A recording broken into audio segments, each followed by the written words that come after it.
بینەرانی ئازیزی کورسات نیوز ئەم کاتە تاماش خۆشحاڵمە بەڕامی شوێنەی پۆرتریت دێنەوە دیداری ئێوە عزیز و خۆشەویست. بەرنامەی پۆرتریت ئەم هەفتەیە میوانداری نووسەر و ڕۆژنامەنووسی دیار سران عەبدوڵڵا دەکات. سران عەبدوڵڵا یەک لەو ڕۆژنامەنووسانی کوردە کە ساڵانێکی زۆرە سەرقاڵی خزمەتکردنە بەکایەکانی ڕووناکبیری و ڕۆژنامەنووسی و سیاسی.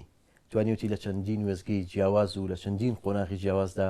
خزمەتی گەورە لە هەریەکە لەو کایانەدا بکات. سران عەبدوڵڵا خاوەنی دەیان بەرهەمی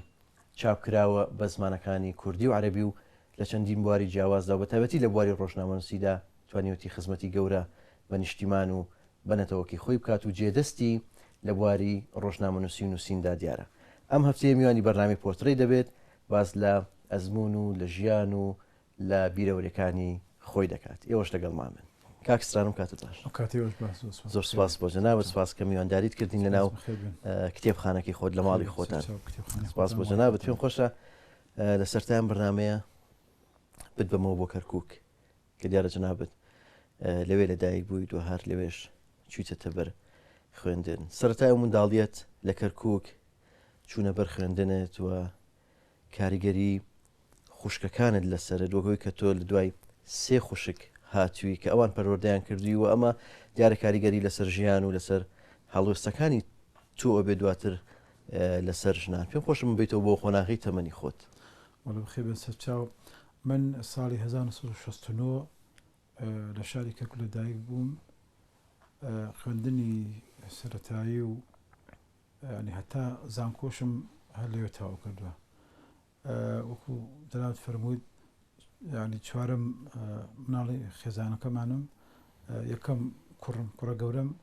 دوای سێ خوشک من هاتم لەبەرەوە کە ڕاستەکەی لە مناڵیەوە ژنانە هەڵکەوتم، ینی لەناو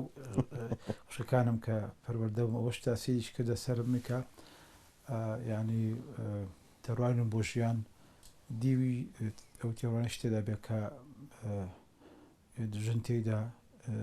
دەورێکی سەرشتێ ژێڕێ چکە هەم دایکم هەم خوشکەکانم لە ڕووی پەروەردەی حتا بۆ خوێندنیش ینی حتا بۆ خوێندەوەش ینی بەسەکە بردەوە دەچووە مەکتەب و ئەوانە خوشکەکانم یارمەتی منیانەدا کە سعی بکەم خوێندم بکەم. دوایەوەش کە بردەوە هەلاش بووم کە دەستم بە خوێندنەوەی کتێب کرد. کتێبخانەیەکی خوشکەکەم هەبوو کە زۆر جار باسی کەمەڵم یعنی هەموو کتێبە عەرەبیەکانم خوێندەوە کە لە کتێبخانەکەمان هەبوو. دوای ناچار بووم دەست بە خوێندنەوەی کوردیەکانیش بکەم، فێری کوردیش بۆی فێری کوردیش بم. لە کەرکووک تەبان خۆتان زانە شارێکە تووشی تعریب و تەرحیل و تەبعیض بووە. لەبەرەوە من یەکەم ساڵ کاکستران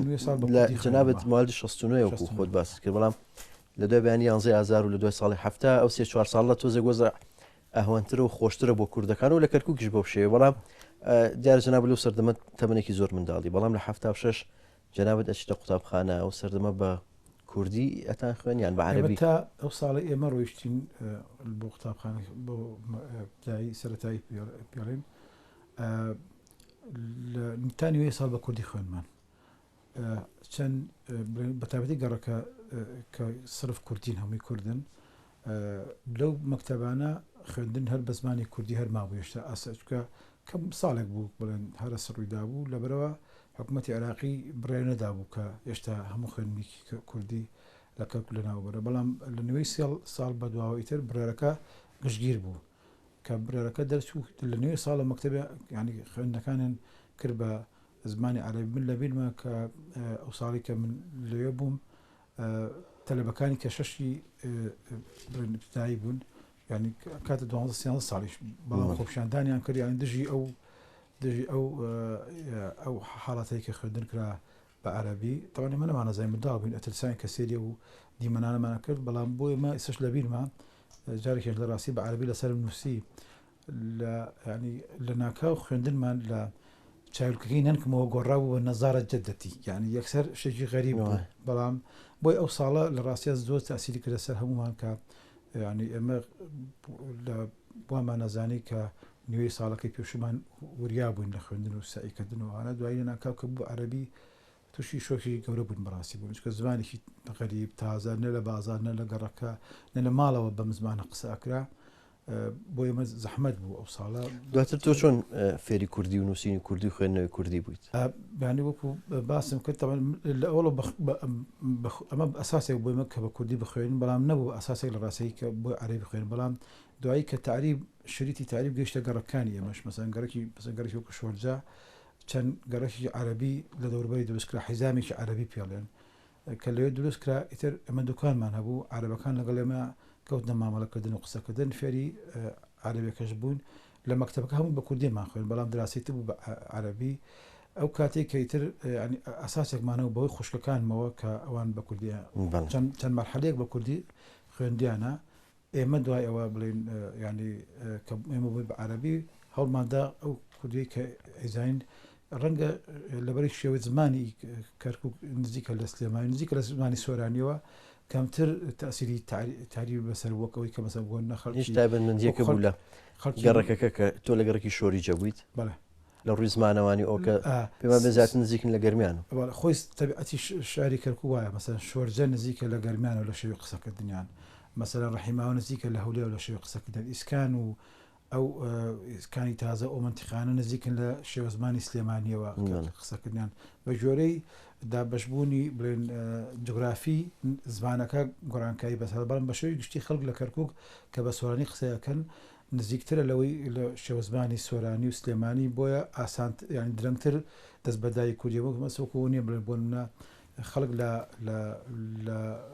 مەسەڵەن لە بادینان بە حکمی لە مووسڵ بوونا زۆر ینی مەسەڵەن زۆر بە ئاسایی ئەتوانێت فێری عەرەبی بکەن یا لە خانەقین. ئێمە ئەو شتە لە ئێمە نەبوو، جا لەبیر ماوە بۆیە کە ینی لە مناڵیەوە شمانە خوێن کتێبی خوشکەکانم کەما بوون، کتێبی دانپێنەوەی حکوومەتی عێراقیش بوون، ینی ئەوەی کە لە سلێمانی خەڵک بە ئاشکرا دەیخوێن. ئێمە لەبیرمە ئەمر لە سەربان وەمەزانی قەدەغەیە، ئێسش لەبیرمە ئێمە کە کوردین لە لامان وایە ینی جەنەت الماوا لە شارەز و شێرێکی پیرەمێرد بوو. دوایی کە ینی گەورە بوو خوێنم و لە دیوانەکانە بینم هەستم گەرم شێعرە قەدەغە نییە، بەڵام بۆ ئێمە کە لە کەرکووک بوو شتێکی بوو، ینی ئێسش لە زیینێتم ماوە ئەو شێرانە کە باسی کورد و کوردبوون و ئەوان دەکا لە مەکتەبەکانی حکوومەتی عێراقی خوێنرایە، بەڵام بۆ کەرکووک شتێکی گەورە بوو. هەر لەسەر خوێندنی جەنابەت پێش بچمە سەر قۆناغی خوێندنەوە نووسینەکانت ئەچیتە زانکۆی مووسڵ، بەڵێ لە زانکۆی مووسڵ 2 ساڵە خوێنی دواتر ئەگەرێتەوە بۆ زانکۆی سەلاحەدین. پێم خۆشە بزانم بۆچی چوویتە مووسڵ، یا باڵێ خۆت چوویتەوێ دوو بۆچی کولیەی ئیدارە اقتصادت هەڵبژار لەسەر کاریگەری چی بوو ئەو کاتە ئەوێت هەڵبژار، دواتر چۆن هاتیتەوە بۆ هەولێر؟ خۆی ساڵی 1970 بڵێن وەجبەکەیمە کە چوین بۆ جامیعە، من قسمی اقتصادم هەڵبژار ئابووری نەک بڵێن قسمێکی تر. ڕاستیەکەی وەمانزانی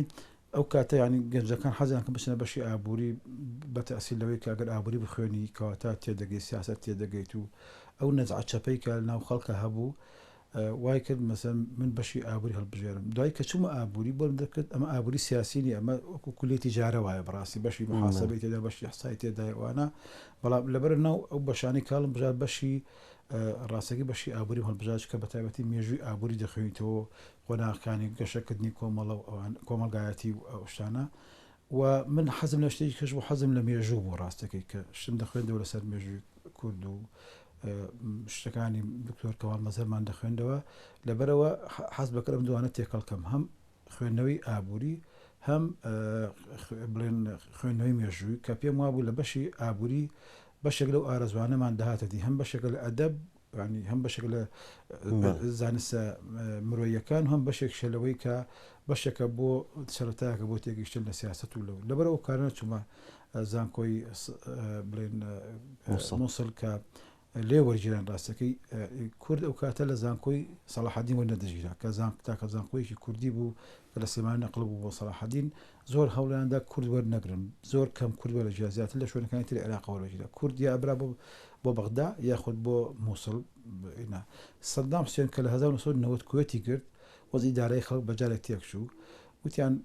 قەرارێک دەرچوو لە حکوومەتی عێراقیەوە هەر کەسێک نەقل بێ بۆ نزیکترین زانکۆی زانکۆ لە شارەکەی خۆیەوە ئەوەی کە خەڵکی مەسەن تۆش گەڕێتەوە بۆ زانکۆی سەلاحەدین مەسەن خەڵکی بەسرایە با بچێتەوە بۆ نەجەف بچێتە بەسرا ئێمە نەقڵکەیان بۆ ئەو ساڵە سەماحێکە بوو کە کورد نەقڵێ بۆ زانکۆی سەلاحەدین من نەقڵ بۆ زانکۆی سەلاحەدین ئەگەر لەوێ تەواوت کرد لەوێ تەواو کرد بڵێ لە تەوان بەسەریا کە من نەقڵ بووین 4 مانگ حەسار بوو لەسەر عێراق ئیتر دوایەوە شەڕی عێراق دەرکرا لە کوێت و ڕاپەرگریدا ینی کە ڕاپەرگریدا ئێمە دوای کۆڕە و گەڕاینەوە بۆ زانکۆی سەلاحەدین ینی پێشمەرگە و شۆڕۆش و یەکی تریشمان وتیان ناو شارەکان بوون لە هەولێر بوون بەڵێ دواتر جەنابەت کە زانکۆ تەواوەکە ئیتر ناچیتەوە کە دیتە سلێمانی هەر نەچیتەوە ناتمە سلێمانی لە هەولێر مامەوە چونکە ئەو کاتە بڵێن ینی یەکێت نیشمان وتیان لە هەولێر بێشە سیوەکی ئابڕووی نەدا بوو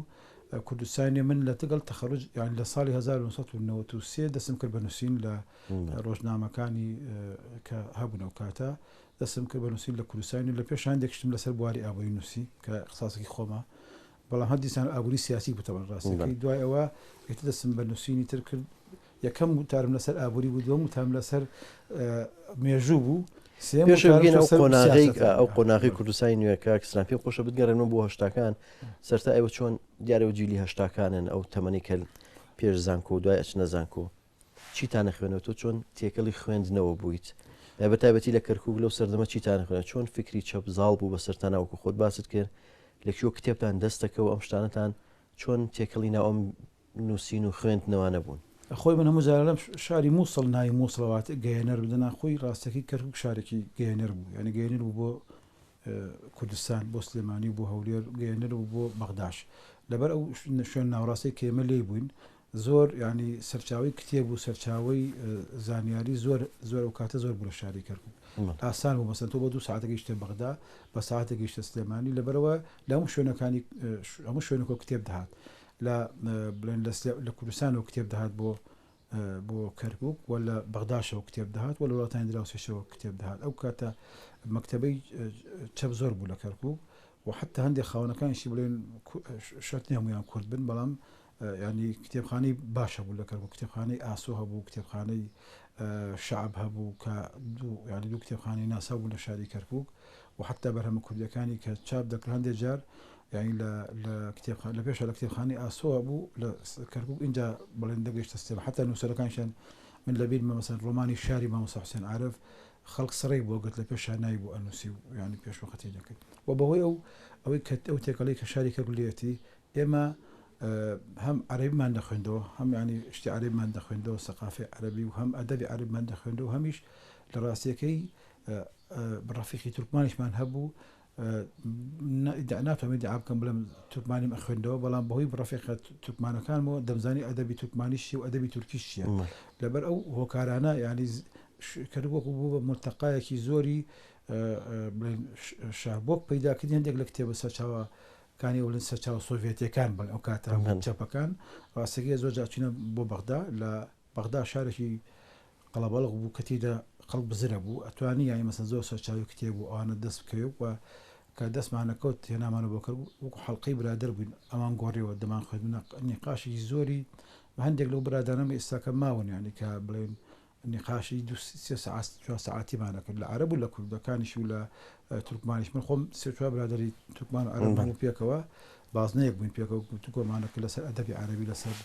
ئەدەبی مقاومە لەسەر محمود دەروێش لەسەر سەمی ئەو سەردەمە هیچ نەئەنووسی مەقالات و وتار بۆ جەریدەوە بەڵام بۆکو بڵاوکردنەوە ینی ئەو سەردەمە لە عمری تقریبا 5 ساڵی بوو لەبەر عەرەبیەکەم باش بوو فترەیەک لە بۆی وەرزش دەمنووسین کچکە بواری وەرزش بوارێک بوو قەرەباڵغ قەدەغە نەبوو بەڵام بۆ لەشێ وڵاتە کردەوە سەردەم ڕۆژنامەیەک هەبوو لە کوێت دەرەچوو بە ناوی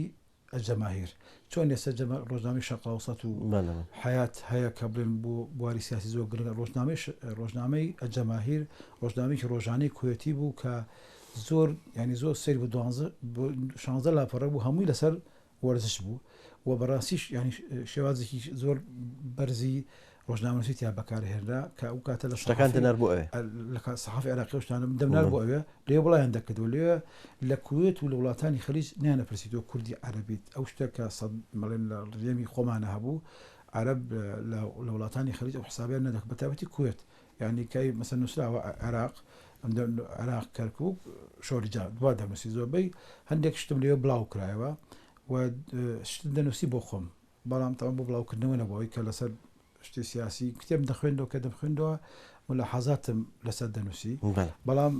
ینی بڵاو نادەکەوت کە شوێن نەبوو بڵاوکردنەوە زۆر باشە ئەگەر وێن سەر یەکەم کتێبی چاپکراویتەوە کە دیارە جەناب دوایی چینە لای بەرهەمەکان هەمویان پێکەوە بەڵام پێم خۆشە یەکەم بەرهەمی چاپکراویتەوە پێمە بە هەر لە بواری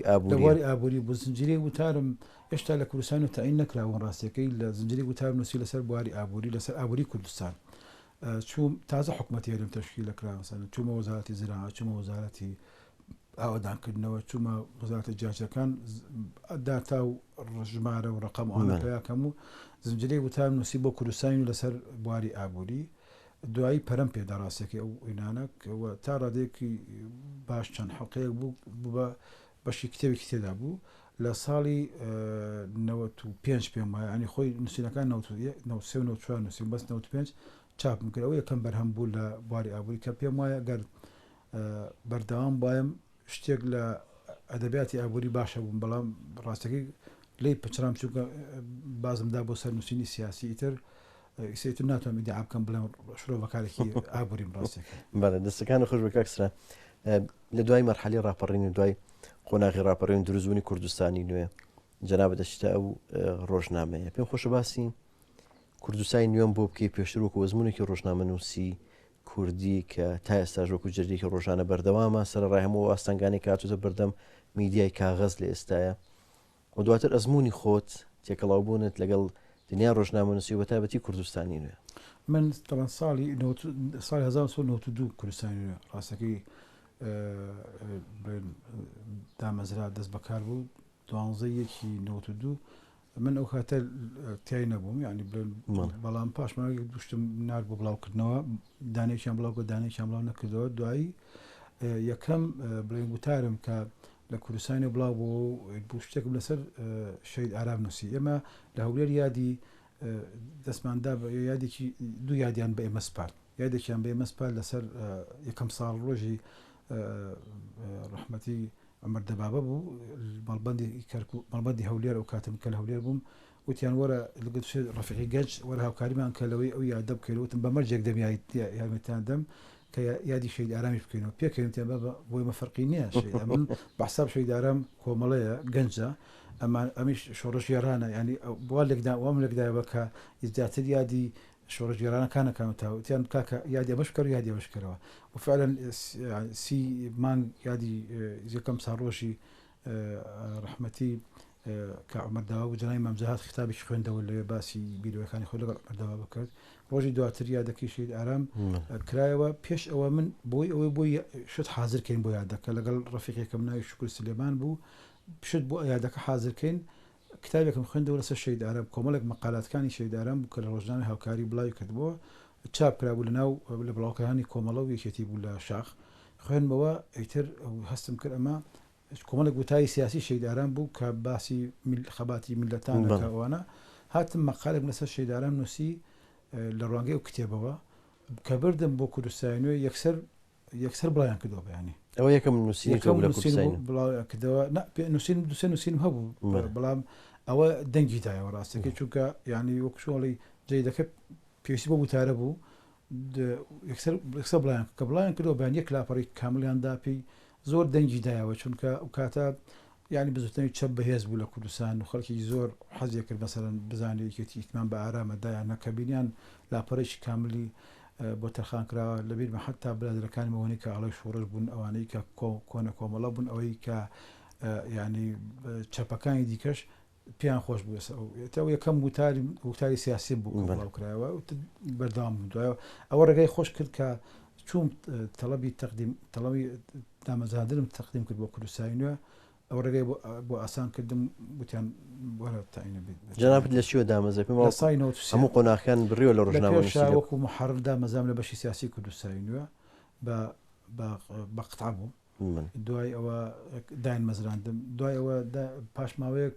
تەقلیسیان کرد لە کوردستانی ڕاستەکەی ژمارەی کارمەندەکانی کەم کرایەوە ئەوانەی کە ینی تازەن و تازەکان ئاسان دەرکران من ئیتر پاشماوەیەکتر وتیان جێگایکی فەراغمان هەیە وەرەوە تەعین دەکەینەوە جێگای فراخی کوێ بوو مەمون مەخزن مأمون مەخزن بوو وتیان ناتوانین وەکو محەڕ تەعینکەین وەکو مەمون مەخزن تەعین ناکەین لەبەرەوە لە لیستەکە ناوم لە مەمون مەخزەنیا بوو بەڵام بەفعلی ئیشی تحلیلی سیاسیمان کرد لەسەر کۆریای شمالی و بڵێن پرۆگرامی ئەتۆمی کۆریا و وەزی چین و ئەو شوێنانە هەتا وەکو دەودانی دامەزران بڵێن بە تەواتی دامەزران کەی بووی بەسەر نووسەر کوردستانی نوێ کەی بوو ئەو حکایەتی دوو درێژە لە پێشە بووم بە مەسئولی لاپەڕە ئەیجا بووم بە دەستەی نووسەران اینجا بووم بە سکتێری نووسین جگەری سکتێری گشتی دوایی ماوەیەک سەرنووسەم بە وەکالەت ئیتر پچرام لە کوردستانی ڕاستەکەی چوم ماوەیەک لە ئەنجومەنی وەزیان بوو بە مەسئولی ئیعلام پەیوەندیەکانی حکوومەتی هەرێم دوای پرۆژەیەکمان دامەزان دەستگای خەندان ڕۆژنامەی ئاسۆمان دەکرد دوای ئەوە لە 2009 گەڕامەوە بۆ کوردستانی و ئەمجارە بەسەر نووسە اینجا من خۆم ناونەوە دوو کابینە یەکەمیان ینی لە سفرەوە پێدا هاتم تاوەکو جێگری سەر تاوەکو دکتۆر شێرکۆڵە تا مەروپێژەکەیان تا 99 ڕۆیشتم گەڕامەوە ئیتر دوایەوە کە 2009 دامەزەم لە کوردستانی داتمە بۆ کوردستانی و سەر نووسەر هاتمەوە کوردستانی وەکو ئەزمونێکی ڕۆژنامەنووسی لە کوردستان چۆنە بینی کوردستانی نوێ ناوەکەی بە خۆی ڕاستەکەی بۆ کوردستانێکی نوێ دامەزرار کات خۆی جەنای مەمزا کە تەرحی کرد لە شوێنان ئەمە کوردستانێکی نوێ بۆ کوردستانێکی نوێ ئەزمونێکی زۆر گەورە بوو لە بۆی ڕۆژنامەنووسیە بۆ منیش و بۆ ئەو کەسانی کە هەموو ئەو کەسانی کە کاریان تیا کردووە و ڕاستیەکەی بەشی زۆری تەمەنی ڕۆژنامەنووسی من لە کوردستانی نوێ ئەو ماوەی لە دەرچێت کە بڵێن لە حکوومەت و لە دەستگای خەندان کارم کردووە لەبەرەوە ئەگەر بۆ من بڵێ مەسەن بۆ نەبیرەوەریەکانی کوردستانی دوای ڕاپەری بنووسمەوە تا مەسەن 2020 بووە ناتوانم جگەلەوەی کە باسی کوردستانی لێ بکەم ینی کوردستانیشکە لە بەرچاوم نێ جگەلە کوردستانی نوێی کە بۆ من نەک بۆن بەتەنیا بۆ زۆر جیل ڕاستەکەی ڕاگەاندنیەکێتی نیشتمانی کوردستان و بە تایبەتی کوردستانی نوێ مەدرسەیەک بۆ زۆر کەس بۆ زۆر کەسی پێگەیان کانیایەک بۆ زۆر کەس ئاوی لە خواردەوە و پێم وایە بەشێکی بەرچاویان ینی وەفاداری و کانیاوە بوون لیمانەوە بەشێکی تەبەن ڕێگای تریژیانیان بۆ خۆیان دۆزیەوە لەو تەجربەیە چونکە تەجربەیەکی گەورە بوو لەبەرەوەی یەکەم ڕۆژنامەی ینی کورد نەتەوەی کورد زۆر کەم بۆی لوا ڕۆژنامەی ڕۆژانەی هەبێت ساڵی 1960 ڕۆژنامەی کوردستان مامۆستا برایم خاوەن امتیازی بوو مام جەلال سەرنووسەری بوو بە یەکەم جێدی بەحساب بوا بڕێ بە ڕۆژانە بەڵام بەداخە بەسەریا شۆڕشی ئەیلول ڕوویداویتر ئەو بینە پەیوەندی لەگەڵ بەغدا پچرا لە ساڵی 1974 خەریک بوون ڕۆژنامەی برایی بکەن بە ڕۆژانە ماوەیەک دەرچوو بە ڕۆژانە دیسانەوە شۆڕش دەستی پێ کردەوە پچرا بۆیە تەجربەی کوردستانی کە لە دوای ڕاپەرینەوەی بوو یەکەم ڕۆژانەی دوای ڕاپەرین تەجربەیەکی گەورە بوو چونکە تا ئێستاکە بەردەوامە هەم بەردەوامە هەم چەند نزیکەی 29 ساڵ بەردەوامە بەڕاستی ئێمە هەر خۆی لە خۆی هونەریشی گەورەیە لە ئێستا چۆنی بینی دوای و ئاستەنگانی کە بۆ هەموو جۆرە میدیایکی کاغەز دروست بووە لە دوای پەیدابوونی سۆشیال میدیا و ئەم تەکنۆلۆژیایی کە ئێستا هەیە من پێم وایە ینی ڕۆژنامە ڕاستە لە تەنگژەدا ئێستا ڕۆژنامەی کاغەزی بە شێوەی گشتی بەڵام ئەبێ وەزیفەکەی بگۆڕێ ئەگەر نا ینی وەزیفەکەی بگۆڕێ مەسەلا بۆ نمونە ئێستا ڕۆژنامەی ڕۆژانە من لەو کتێبەشمان کە ئینشەڵا سێری دەکەین باسم کردو لە ڕۆژنامەی ڕۆژانە ئیتر ئەبێتە گۆڤارێکی ڕۆژانە واتە تۆ گرنگ نییە خەبەر بڵاوکەیتەوە گرنگە شۆڤەی بکەی پشتی خەبەر شەرح بکەی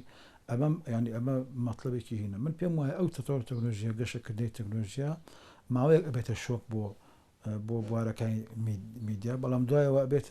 ئەبێ ئاشتی لەگەڵا بکەیت و ئەبێ بەعکسە بخیتە خزمەتی ئەو پرۆژەی خۆی وە بالمناسبە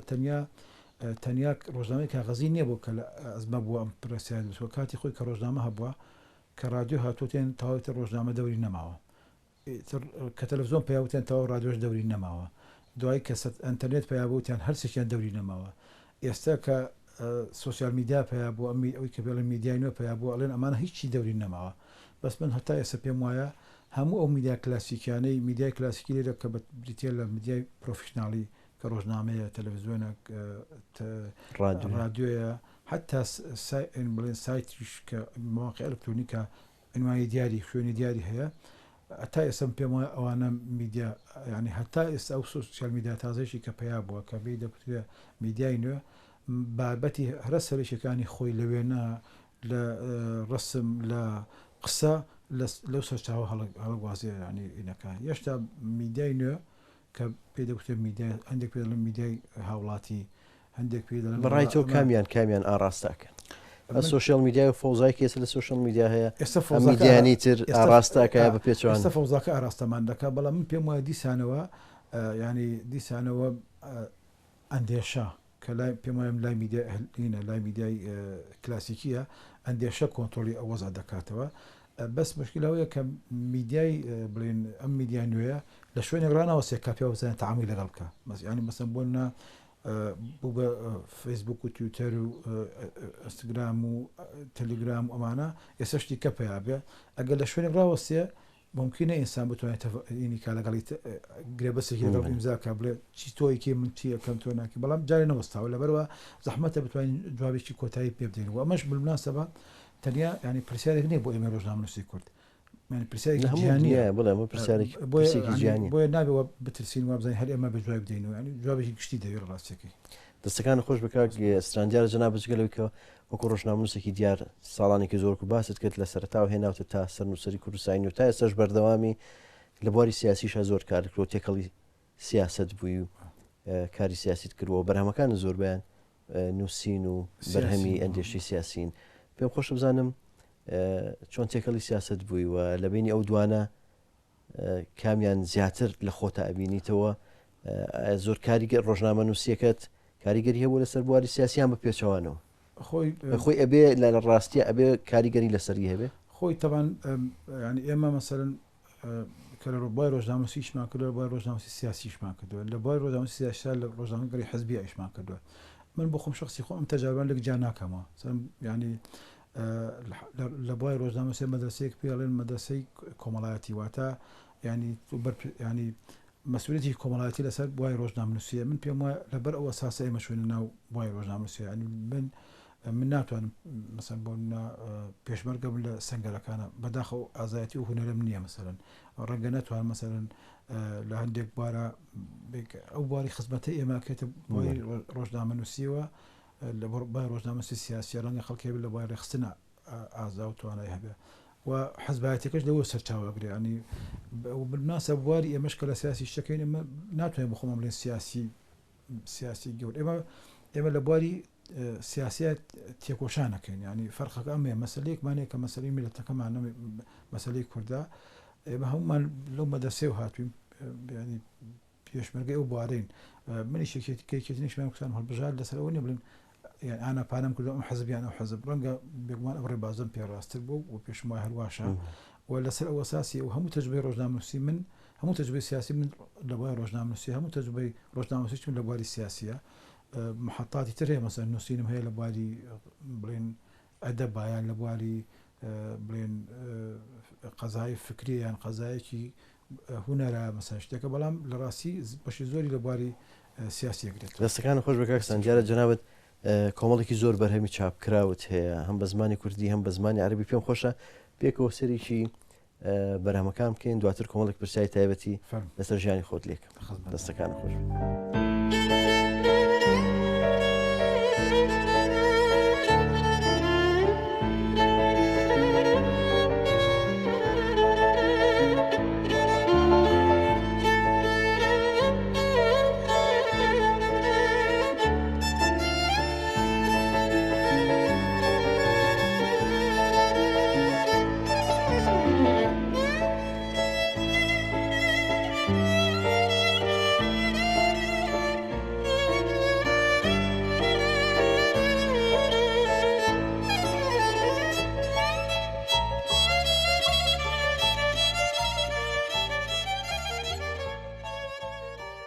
بەڵگاک سترانجار ئێستا منە ناو کتێبخانەکەی جەنابتان کە ماشەڵڵا هەزاران ناونیشانی جیاواز لە خۆی ڕێک لە کتێبی کوردی لە کتێبی عەربی و چەندین بابەتی جۆرا زۆر ناو کتێبخانەیە کە دیارە مێژوویەکی دوور و درێژی هەیە و جەنابەت لە قۆناغە جیاوازەکانی تەمەنێت ئەم کتێبانەت هەمووی کۆ کردێتەوە و ئەمەشی کە لەسەر مێزە دانراوە ئێستا ماشەڵڵا زۆرن ئەمە هەمووی بەرهەمەکانی جەنابتن پێم خۆشە بە خێرایی ئاماژەیەک بە ئەو ناونیشانە بکەین و ئەو بابەتانی کە جنابەت لەسەر نووسیوە پێشم خۆشە یەکەم ئەلم کتێبەوە دەست پێ بکەین کە یەکەم کتێبی تۆیەکە بوو ئەمە زجرێ وتایە بوو لەسەر واری ئابووری هەندێک هەزر بۆ قۆناغی پەڕینەوە یەکەم کتێب بوو. بڵێ کتێبەکان ترەگەر لێرەوە دەست پێ بکەین ئەمەیان ئەوانەی کە لەسەر واری ڕۆژنامەوانی ئەمە دوو کتێبە تەقریبەن ئەمە یەکیان ماشێت مەزنەکان تەقریبەن تاریخی ڕۆژنامەگەری جیهانی لە ڕێی ماشێتەکانیانە شتێکی ئەو تاوان بەشی شتێکی ئەرشیفیە ئەمەیان تقریبا تەجربەی هەم خۆم و هەم ڕۆژنامەی کوردستانی نوێ ینی چۆن کتێبە ینی لە غەستەوە بۆ غەزای سۆشیال میدیا ینی لەسەر تقریبا تاریخی ڕۆژنامەگەری کاغەزی بڵێن یەکێتی کوردستانی نوێ بەتایبەتی. ئەم کتێبە دیارە مەسەلەی زۆرە مەسەلەی توتنەکە دەنگدانەیەکی زۆریشی هەبوو ماوەیەک 5 کتێبە پێم خۆشە تاریفێکی ئەم کتێبم بۆ بکەیت. خۆی تاوانەوە زرێ نووسراوانەیە کە لەسەر مەسەلەی کورد نووسیون بەتایبەتی لەم مەسەلەی توکت ئێمە تاریخی مەسەلەی کوردمان زۆری ڕاپەی نوێ نووسیوەتەوە ڕاستەکەی لەبەری شکە تازەیە هینا بەڵام من لەو کتێبە هەوڵ بداوە کە مەراحلەکانی بزنەوەی ڕزگاری خوازی گەلی کوردستان لە دوای ڕاپەینەوە تا تقریبا 2019 کە پێنجەم بەشیان دەرچوو ناونا مەسەلەی توتنەکە چکە خۆی ینی دوو هۆکار هەیە یەکەم کەگەر جاران خەڵکە زانین کە ڕێخستنەکان حزبێک گیرا چی لەسەر مەسەلەی توتنەکە گیراوە بۆی نەبێ و دیوێکی کەشی هەیە کە تعریفێک هەیە لە مەسەلەی نەتەوایەتی زیاتر مەسەلەی جوتیارەکانە و بۆیە شۆڕش لە دێهاتەکانە دەست پێ دەکە بۆ شارەکان مەفهومێکی سیاسیە لەبەرەوە من ناونە مەسەلەی توتنەکانی زۆربەی کات لە کوردستان حکوومەتی عێراقی کەویست بە چادەی سیاسی بکانی هێوری سیاسی بکاتەوەی نرخی توتن بەرزکەنەوە بۆی باسا جوتیاری کورد بەرهەمەکەی بێنێ بیفرۆشێت تا ئێستش وازانم لە هەواڵەکانی خۆشتان ڕۆژانە هەواڵ هەیە لەسەرەوەی کە پارەی جوتیارەکان دراوە یان نەدراوە هەرخۆی مەسەلەیەکی دانەبراوە هەر مەسەلەی کورد نەتەوەیەک لەسەر کاغەز ئەوە کۆی هەندێک وتارە لەسەر مەسەی نەتەوایەتی لە زۆربەی بەشەکانی کوردستان نەکتەنیا لەسەر باشووری کوردستان ئەوەشیان ینی ئەن بۆ ناوە نەتەوەی لەسەر کاغەز ینی ژیانی سیاسی ئێمە لەسەر لە نووسین و لەسەر کاغەز بەهاری عەرەبی و نۆرۆزی ئەمە لەسەر ئەو بارودۆخ ئەمە هەندێکیان لەو کتێبانن کە هەمیان پێکۆ دامناون لەبەری یان ئەمە لە مەرحەلەی دوای بەهاری عەرەبی ڕاستیەکەی لە 2011 تقریبا هەم لە ڕووی سیاسی و لە ڕووی جوغرافیا و بارودۆخە گۆڕانکاریی بەسەر هات لەبەرەوە هەوڵداوە لەم کتێبە لەم سێ کتێبەیە باسێکی ئەو مەراحلانە بکەم تقریبا ئەم بەهارە هێشتا تاو نەبووە بەڵام بەڕۆ خەزان ڕۆیشەوە ڕاستەکەی لەبەر هەوڵمداوە لەسەر ئەولان کوردستان لەنا ئەو بەهارە بۆ کوێڕۆ ئەمەیان مەسەر لەسەر ئەوەیە ئەمەیان زنجیرێ ئەمە لەسەر بەهاری عەرەبیەوەڵن لە ڕۆژئاوای کوردستان ینی تقریبا سەیران بۆ سەریکانی ئەمەیان لەسەر کوردستانی خۆمانێتی بەو شێوەیە ینی مەراحلی جیاجای مەسەلەی کوردە لە بەشەکانی کوردستانە تقریبا کتێبە ئەمە لە ڕۆما کەوتە بەرچاو ئەمە کتێبێکە لەسەر مەسەلەی کورد لە تورکیا و بەتایبەتی پەیوەندی کورد و تورکیا تقریبا ئەم کتێبە ساڵێک ینی دوسێ هاچۆم کرد هەم بۆ ئەستەمبول و ئەنقەرە هەم بۆ دیاربەکر و شوێنەکانی کوردستان ئەمە تقریبا بەشی یەکەمی چاپ کرا بەشی دۆمیشی وا خەریکی بشی لەسەرەکەم لەم کتێبە هەوڵمداوە ینی خۆم پێشوەخت بڕیار نەدەم هەم احتیمال کە سەر مێژووی دۆستنەوەی کورد لە باکوور هەمیش خۆم سەردانی مەیدانی کردووە لە بواری کۆمەڵایەتی لە بواری فەرهەنگی لە بواری سیاسی لە پەیوەندی نێوان دیاربەکر و ئەستەمبول پەیوەندی باکوور لەگەڵ بەشەکانی تری کوردستان پەیوەندی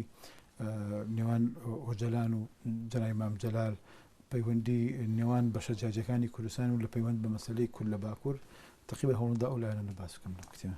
دەستەکان خۆش بێ ئەو کتێبەی تریان ئەمە یەکەم مێزگت بوو کە کاتی خۆی ساڵی 1995 کردمان لەسەر باکوور کوردستانی باکوور و حزبی ڕەفاه ئەو کاتە حزبەکەی نەزمێنی ئەربەکان بۆ یەکەم جار هاتە سەر حکوم لە تورکیا و لە وڵاتێکی ئەلمانی کە حزبێکی ئیسلامی بێتە سەر حکوم ظاهیرەیەکی سیر بوو مێزگەدێکم کرد لەسەرەوە ئیتراتم لەم ئەخیرە هەم کۆم کردەوە چاپم کرد هەم ینی دوای ئەوەندە ساڵ لەو بڵین لەو پێشبینانەی کە لەو مێژرەدا باس کراوە مەسلەی ئیسلامی سیاسی لە تورکیا بەرەو شۆڕا لەسەر ئەو بارەیە زۆر باش ئەمە دیارە کۆمەڵێک تۆ کتێبەکانی زۆربیان سیاسی بەڵام مێخەک نووسیتە کەمێک دوور لە سیاست ئەمە مێخەک وەم کتێبی هین لێرە تقریبەن لەسەر بواری ئینسان کە لە بۆی ڕۆژنامەنووسی شەکە هەرەو نییە خەبەری سیاسی بنووسێ جای وایە من لە بینمە بەخۆ ڕۆژ وایە خەبەری سەمیرە سەعید و نانسی عەجەمیشمان نووسیوە ئەن بەژێری ئەمە هەندێکیان هەندێک وتارە لەسەر بڵێن بواری فەرهەنگی بواری ئەداب بواری ڕۆماننووسی بواری جادەکانی ژیان لە دوور لە سیاست بوارەکانی ڕۆژنامەنووسی دیارە جیاوازن دوور لە سیاست ئەویان ئەو دیسان هەر ئەوە لەسەر بەهاری عەرەبیە لە سریلانکا تا گۆڕەپانی تەحریر ئەوە هەندێک نووسراوی مرحلە یەکەمی ئیشکردنمە لە بواری سیاسی بەڵام لەسەر مەسئلە سیاسیەکانی دنیا یەکێ لە شتە باشەکانی ڕۆژنامەنووس ئەوەیە لە پێشا لەسەر وڵاتی خۆی نەنووسێ لەسەر وڵاتانی دوور بنووسێ بۆ ئەوەی ئەو کاتەکە فێری هەڵسەنگاندنێکی ڕاستەوێت کە تۆ لە سەر وڵاتی خۆت بنووسی لایەنگیریەکەی لایەنگی حزبەکەتەکەی یا لایەنگری سیاستێکی دایکراوەکەی بەڵام لەسەر وڵاتی دوور بنووسی فێری پیشەکە ئەبی ئینجا سران ئەوەی سەرنجی منی ڕاکێشا لەم کتێبانی تۆ هەڵبژاردننی ناونیشان بۆ کتێبەکانت زۆر گرنگەوە ناونیشانی وات هەڵبژاردۆ کە جێگەی سەرنجەیان ئێستا مەسلەی توتنەکە سەما لەگەڵ گورگە بۆرەکان پریستۆریکا بنلادن و بنلادن و مۆنیکا چی کۆیان نەکات چی کۆیان نەکات هەرگیان لەسەر فەنتازیای وەزی سیاسی دنیان ئەمانە لەسەر عێراقن عێراق و کوردستان پەیوەندەکانی عێراق و کوردستان ئەمە ئەم عنوانە ڕاستیەکەی ئەمە زنجیرەی یان وتارە بە سێ شێوە هەندێکیان نووسینی خۆمە هەندێکیان پوختکردنەوەی تەرجەمەیە هەندێکیان ینی شیکردنەوەی بارودۆخی سیاسی نجابە ئەمە لەسەر ئەو کاتە لە سەرەتای نەوەتەکانە تقریبەن گەمارۆ لەسەر کوردستان هەبوو کتێب زۆر کەم بەدەگمەن دەسەکەوت وانەوە کۆنەوە هەشتاکان کە باسمان کرد لەبەرەوەی گەمارۆ لەسەر کوردستانەوە بۆیە هەر کەسە کتێبێکی دەرەکەوت دەسەکەوت ینی دەخوێندەوەیان هەڵی دەگرت من کتێبێکم دەستکەوت لەسەر چەند کتێبێک دەستکەوت لە ڕاستی لەسەر پرۆسەریکا هاتم زنجیرەی وتار لەسەر نووسی ئیتر لەسەر پرۆسەریکا ئەوە بوو ئەوەی بنلادن زنجیرەی وتار لەسەر زاهری بنلادن لە ڕووی ئەعلام میدیاییەوە چۆن تاسیری کردووە ئەوەی مۆنیکاش لەسەر فەسڵێکە لە تەجروبەی هەیکەل لە بواری ینی لە بواری چی شتێک تەئسیر لە بڵێن ئەکا بە خەبەر ینی جا هەیکەل لێ باسێکە ئەلەوەی کە شتەکە بە خەبەر شتێک لە سیاسی تێدا بێ شتێک لە پاشایەتی تێدا بێ شتێک لە سکسی تێدا بێ ینی سێ چوار خەڵ باسەکە نمونەی کێشەکەی مۆنیکا و کلنتۆنی هەوڵدا لەسەرەوە ئەیمانەکەی ئەوەیە ئەمە گوڵدانە گوڵەکانی گوڵدان ئەمە گۆشتێکمە و کاتی خۆی بەنای گوڵدان من زۆربەی گۆشک ینی چەند جارێک ڕوویداوە کە گۆشەم هەبوو بێ کە ڕۆژنامە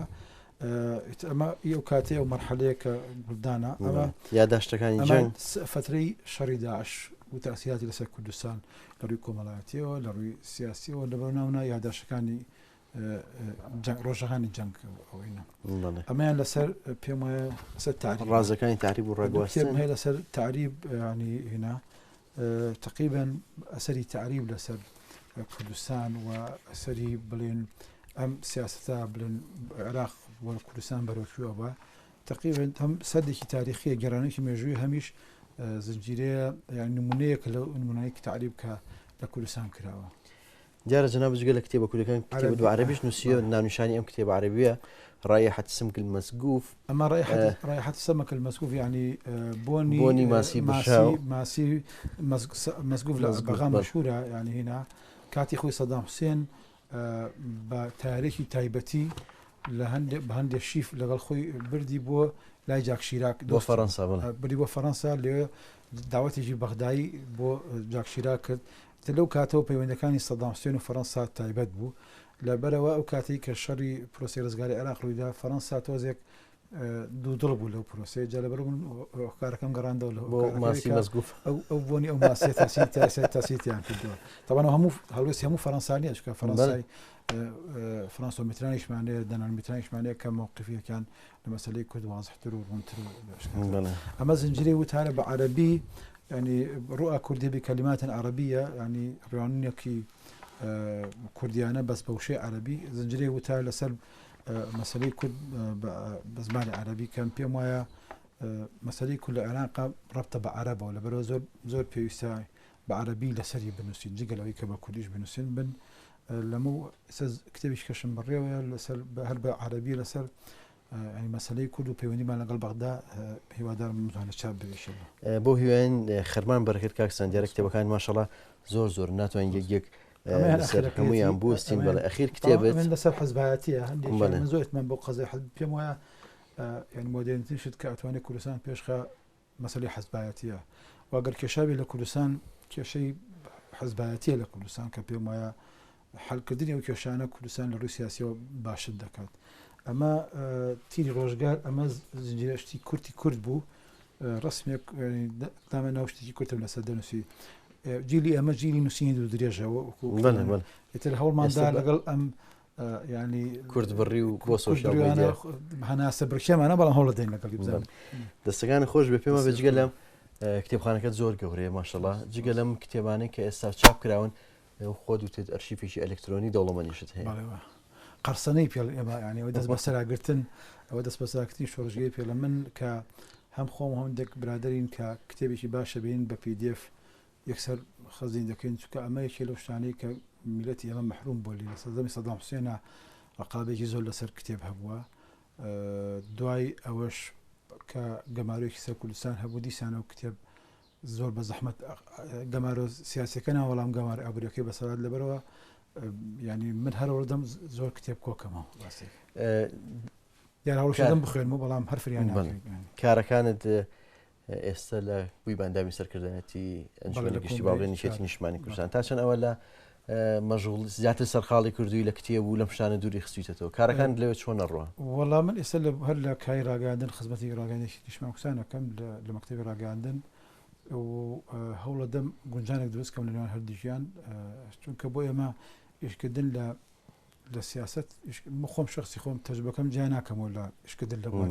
ڕۆژنامەگەریە ینی مەکتەبەکەی ماڵەوە ئیشی دەروی پێکەم بۆ من هیچ فەرقێکی ئەو تۆ ناکەن لێرەوە بەسەن زۆر جار شتێکە نووسم یا ئیشیەکەم و لە ڕاگەاندنیش هەوڵە دەم لە حرەکە سەقافیەکە و وەروەها لە حرەکە سیاسییەکدا نەبڕم دەستەکانە خۆش بجارە کۆمەڵێک شتم بینی لە کتێبخانەکەت کە جێکی سەرنجی من بوو وێنێت زۆر داناوە لەگەڵ جنابی مام جەلال پەیوەندیەکان لەگەڵ جنابی مام جەلال چۆن تاچەند پشتگیری ئێوەیە کرد وەکو ڕۆژنامەنووس پشتگیری یەکەمی پشتگیری کاری یەکەمی ڕاگەاندنێکێتی بوو بەتایبەتی وە بەتایبەتیش کوردستانیەوە ینی و بەتایبەتیش ینی جیلی ئێمە من هەموو جار لەم کە مام جەلال مام فعلی ینی کە مام ئەو کەسەیە کە برازەکانی خۆی خۆش ئێمە ئیحتیمامێکی زۆر بە ئێمە دەدا هیوادارم کە تەلەبێکی باش بووبین بۆ ئەو مەدرسە فراوانی مام جەلال و هیوادارم لە پاش کۆچی مام جەلال ئیدعای زۆر درۆ نەکەین کە بڵێن وەڵای ئێمە تەلەبەی مام جەلالین بەکردەوە ئەوە بسلمێنین هیوادارم تەلەبەیەک بم بکردەوە دەستەکانە خۆش بێت ئەوەی جێ سەرنجی من بوو کۆمەڵێک پێکەر لە کتێبخانەکەت دانراوە بەڵام بۆچی پێکەرەکەی مەستوورەی ئەردەڵانی ئەوی نالیت لێکەوە دوور خستۆتەوە کێشیانە خۆتەزانیانی من پێم وایە نالی زوڵمێکی شاعریی گەورەی کوردە بەڵام زوڵمێکی گەورەی لە مەستوورە کردووە و لەبەر ئەو کامیان زوڵمیان لە کامیان من پێم وایە نالی لەبەر ئەو نەزع ژنانەی کە من بۆتم باس کرد یانی لەناو عایلێکە پەروەردەبووم کە خوشک و دایکم لەگەڵ دەورم بەربوون من بەلای مەستوورەیەم هەرچەندە من کەمتر لە شێعرەکانی مەستوورەتی یەکەم چونکە بە زاراوی گۆرانی نووسیوەتی و مەفروزە یعنی بۆ من نالیهین تربێت چونکە ئەو بەشێکە لە سێ خوشکەی بابان ئێمە سەر بەو مەدرسەین لە نووسین و لە کتابەیە بەڵام من ناتوانم بڵێم دانگری بەڵام ئەو ڕێژەیە کە نالیش غەدری لێکرا و زوڵمی لێکرا و دوجارە بێتە هۆکارێکی کە وڵاتش من تەسەورەکەم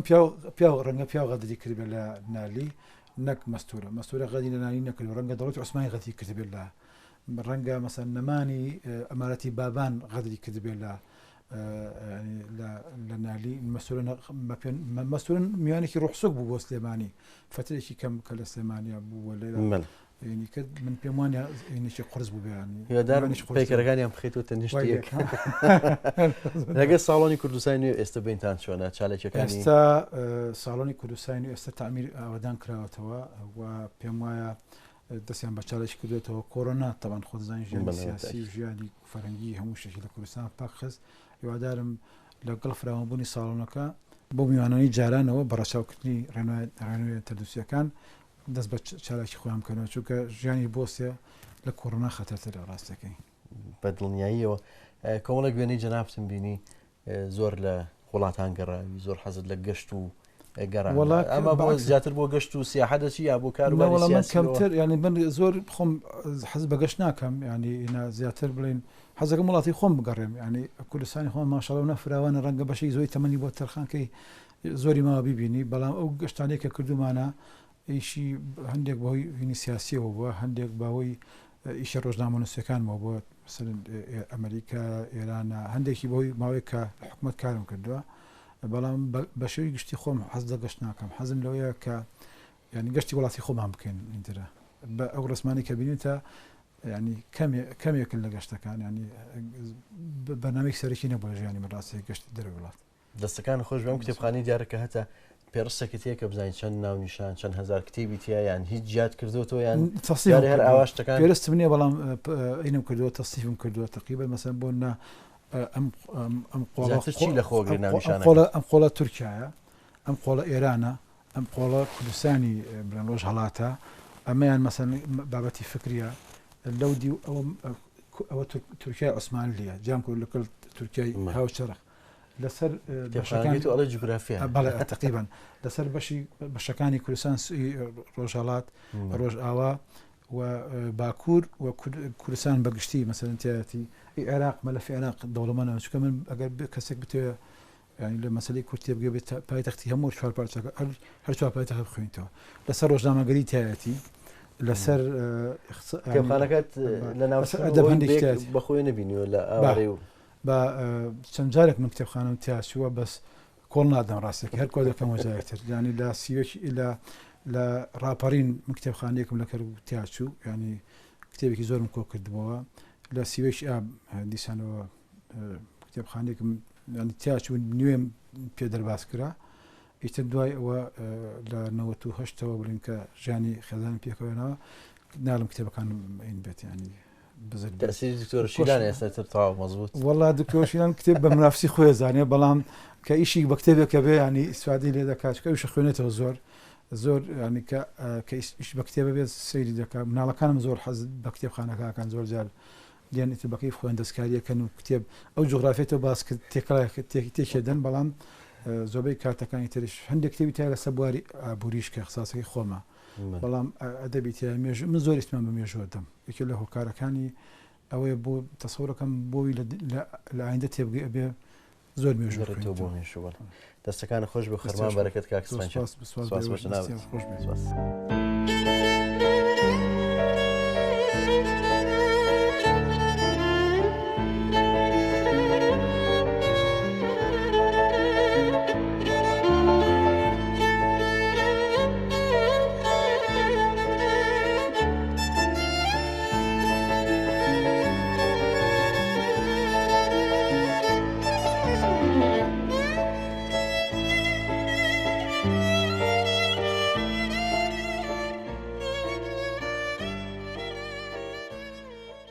کاکسران لە پرسیارەکانم بەردەوام و پێم خۆشە کۆمەڵێک پرسیاری تایبەتی لەسەر ژیانی خۆت لێ بکەم دیارە هەمومان نەزانین ئاشکرایە کە جەنابەت هاوسەرگیری لەگەڵ دکتۆرە شیلان فەتحی کردووە پێم خۆشە بزانم سەرتا یەکتر ناسینتان و چیرۆکی هاوسەرگیریەکەتان چۆن بوو سەرەتا لە ڕاگانی یەکتیمان ناسی ئەو لە بەشی لە ڕۆژنامەی اتحاد کارێکە هەر لە یەکترمان ناسی و باش ماوەیەک ینی بڵێن داوای زەواجم لێ کرد فعلا لە 98ەوە ئێمە زەواجمان کرد طبعا ئەگەر بە خۆشەویستیانی پاوێک پێم ئەتوانم دیار بکەم بە خۆشەویستیانی ڕاستە ماوەکە کەم بوو ینی کە ئەو هات طبعا ئیمتیحانی دەدا تاقیکردنەوەی دەکرد بۆی لە بەشی هەڵەچەندی ڕۆژنامەی اتحاد دابمەزرێ سێ چوار برادەی لێ بوتم ئەو خانمە دامەزرێن وتیان بۆ وتم لەبەرەی بەتەمام بچمە داوای دوای تەمام بۆم گێڕایەوە ینی لە ساڵی 1998 زەواجمان کرد و تا ئێستا چەند مناڵتان هەیە ئێستا مناڵەکان سێمان هەیە ژینەخان گەورەکەمانە کاکە ئەلەن و ئەخیرەکەشی خانم لیدا خانە ئەوە سەمە درێژ من خی گەورە بۆ کتان بێڵ ئیشە کاکسن ئێستا تەندروستی چۆنە باشە باشم ماوەیەک نەخۆش بوویت بەڵام فترێک نەخۆش بووم بەهۆی ڕاستەکەی بەهۆی قەڵەویەوە ئەمە لە هەولێر پێدن قەڵەی بێخبار قەڵەی قەڵەی بە ئاگا و قەڵەوەیە کە دەوڵەمەندە و هەیەی و وانەیە قەڵەوە بێوانە یا مەشهور بەخواتە ینە کە بەس قەڵەی بێ ئەخبارەوە کە بەبێ و هیچ ئەم شتانەیە نەدەوڵەمەند بینا مەشهور بخۆیتەوە بۆ قەڵەوە بیجا من قەڵەی بێ ئەخبار بڕاستەکەی بەڵام ڕاستەکەی ئەوە بوو زۆر دانیشتی لەسەر مێزوو لەسەر نووسین و ئەوانە ئیتر وەکو شۆکێک توش بووم باعث شتێک خۆم باش کردووە خۆم این کردووە لاواز کردوەوە الحەمدولیلا ئێستا شەڕات تەندروستی بەرەو باشترەشی ئێستا زیاتر ڕۆژانە بەچی و سەرقاڵی لە ماڵ و زیاتر لە کتێبخانەکە جگە لە کاری سیاسی وەڵا لە ماڵەوە هەر ئەوەی کتێبخانەکە لەگەڵ زۆربەی کات دێمە ئێرە ئەنووسم یا ئەخوێنمەوە ینی ئەمە دنیایەکی تایبەتیە بۆ من حتا زۆر بەدرەکانشم کە دێن ینی دێن لە کتێبخانەکە دانیشین کاتەکانیتی لەگەڵ ماڵەکان بەسرە بەم ینی لەگەڵ بەتایەتی لەگەڵ لیداخان شەڕ و ئاژاومان پێکەوە زۆرە ئیتر کاتەکانی کە ئەڵە ئەوانەیە بۆ مناڵەکانی ترخانەکەم بەڵام ڕاستیە کاتی کەسێک کە لە بای سیاسی شەکە ینی ئەبێ بیدۆزێتەوە دزی لێ بکە ئەگەنا ینی زۆربەی کاتەکانە بێ بۆ تەرخانی ئەو ئیشە سیاسی بێکە ینی کای لەکەین بە دڵنیای هیچ بەرهەمێک پرۆژێکی تازە کێشتە لەژێر دەستا بێ کتێب چەند کتێب زنجیرە کتێبێکم هەیە ینی یەکیان تەواوی من زۆر کتێبەکان دوو باشن بەشێکیان ئەوانن کە مەقالم کردم بە کتێب بەشێکیانەوەی کە تایبەت بۆی دانیشتم دەینووسم ئێستا کتێبێکم بەدەستەوێ بە تام شتێک لەسەر ینی کەرکوب نووسم لە ڕووی کەلتوریەوە ینی بڵێن باخی کەرکوب لە ڕووی کەلتوریەوە کتێبێک کەم بەدەستوێ لەسەر مەسەلەی کورد لە تورکیا بەشی یەکەم بڵاو کرد بەشی دومی وا خەریکم حازر دەکەم هیچ دەستە کتێبیش کەشەکەم کە بەشی دووەمی کتێبێکە کە لەسەر ڕۆژنامەنووسیە ئەوەی یەکەم کرد لەسەر ڕۆژنامەنووسی لە جیهانە ئەمەی دووەم دەمەوێت سەر ماشێتەکانی ڕۆژنامەنووسی کوردی کتێبێکم بەدەستوێ خەریکم شتێک دەستەکان خۆش بکات کە ستران ئێمە ئەمڕۆ زۆر ماندوومان کردی سپاس بۆ میوانداریەکەت لە ماڵی خۆت سپاس بۆ جەنابەت سپاس بۆ گەورەیت خۆشەویستان بەم شێوە هاتینە کۆتایی ئەم بەرنامەی پۆرتڕێت تا بەرنامەی داهاتوو کاتێکی ئارام بۆ هەموو لایەک